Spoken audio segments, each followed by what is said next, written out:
नमस्कार।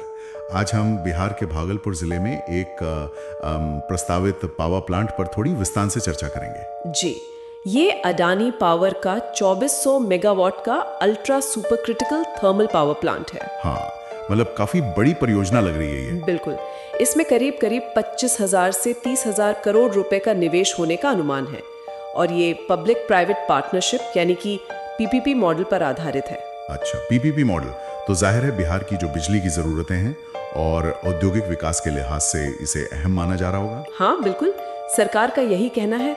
देखिए, बिहार में बिजली की जो जरूरत है, पीक डिमांड जिसे कहते हैं, वो करीब 8,000 मेगावाट है। 8,000, और उत्पादन कितना है अभी? उत्पादन क्षमता फिलहाल 6,400 मेगावाट के आसपास ही है। तो ये जो गैप है उसे भरने में इस प्लांट की भूमिका देखी जा रही है। तो मतलब इस प्लांट से राज्य को कितनी बिजली मिलेगी? इसी प्लांट से मिलेगी। सरकार का मानना है कि इससे औद्योगिक विकास को भी काफी बढ़ावा मिलेगा। समझ गया। अच्छा, तो इस परियोजना की रूपरेखा क्या है? मतलब जैसे जमीन वगैरह का क्या हिसाब है, निवेश कौन कर रहा है? हाँ, तो जैसा मैंने कहा, ये DBFOO मॉडल पर है, design build finance own operate. DBFO, ठीक है। इसका मतलब है कि सारा का सारा पैसा जो 25 से 30,000 करोड़ है वो निजी कंपनी यानी अडानी पावर ही लगाएगी। अच्छा, तो सरकार का शुरुआती निवेश नहीं है इसमें? नहीं, बल्कि सरकार ने 1020 एकड़ से भी ज्यादा जमीन दी है और वो भी सिर्फ ₹1 प्रति वर्ष की लीज पर। सिर्फ ₹1 प्रति वर्ष? कितनी लंबी लीज है ये 33 साल की लीज है। और हाँ, इस जमीन अधिग्रहण से करीब 850 से 915 किसान परिवार प्रभावित हुए हैं, ऐसी जानकारी है। 850 से 915 परिवार, ये तो एक बड़ा आंकड़ा है। तो जाहिर है चिंताएं भी होंगी इस प्रोजेक्ट को लेकर, पर्यावरण पर, स्थानीय लोगों पर क्या असर पड़ सकता है? जी, चिंताएं तो हैं, हाँ, काफी गंभीर हैं।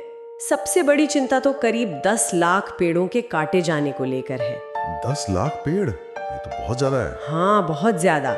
इसका सीधा असर पर्यावरण और उस इलाके की जैव विविधता पर पड़ेगा।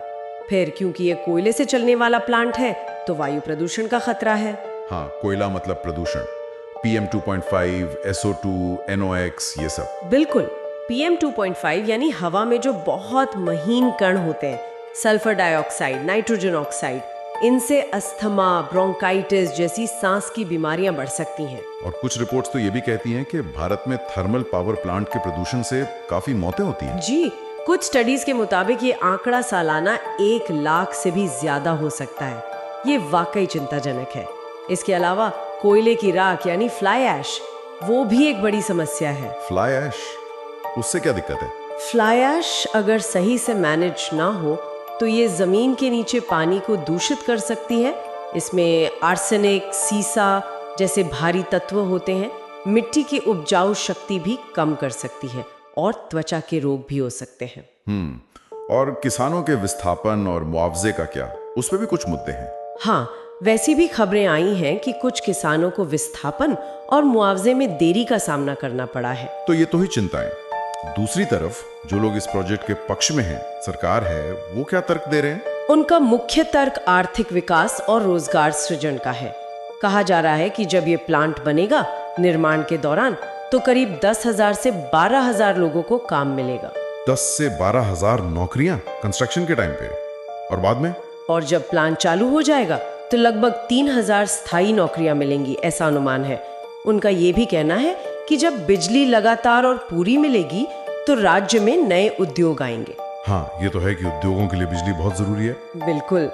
और सरकार के नजरिए से देखें तो उन्हें शुरू में कोई बड़ा निवेश नहीं करना पड़ रहा है और आगे चलकर टैक्स से आमदनी होगी, ऐसी उम्मीद है। और प्रदूषण कम करने के लिए कंपनी कुछ कह रही है? हाँ, कंपनी का दावा है कि वो अल्ट्रा सुपर क्रिटिकल टेक्नोलॉजी इस्तेमाल करेंगे।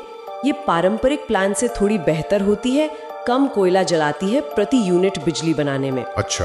और साथ ही वो कह रहे हैं कि 99.95% धूल कण रोकने वाले इलेक्ट्रोस्टैटिक प्रेसिपिटेटर लगाएंगे। इससे प्रदूषण कुछ हद तक नियंत्रित होगा, ऐसा उनका दावा है। तो ये वाकई एक जटिल स्थिति है। एक तरफ विकास की, बिजली की जरूरत है, तो दूसरी तरफ पर्यावरण है, लोगों का स्वास्थ्य। संतुलन साधना बहुत मुश्किल लगता है। बिल्कुल सही कहा आपने। ये बहुत ही नाजुक संतुलन है। परियोजना असल में कितनी सफल होगी ये इस बात पर निर्भर करेगा कि पर्यावरण से जुड़ी चिंताओं को कितनी गंभीरता से लिया जाता है और उनका समाधान कैसे किया जाता है। हाँ, और स्थानीय लोगों के हितों का कितना ध्यान रखा जाता है ये भी देखना होगा।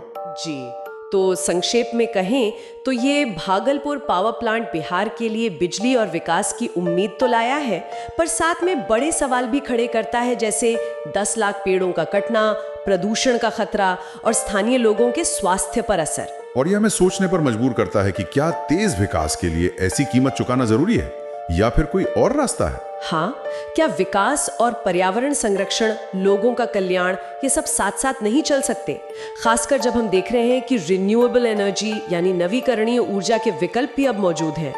ये एक बड़ा सवाल है जिस पर विचार करना होगा।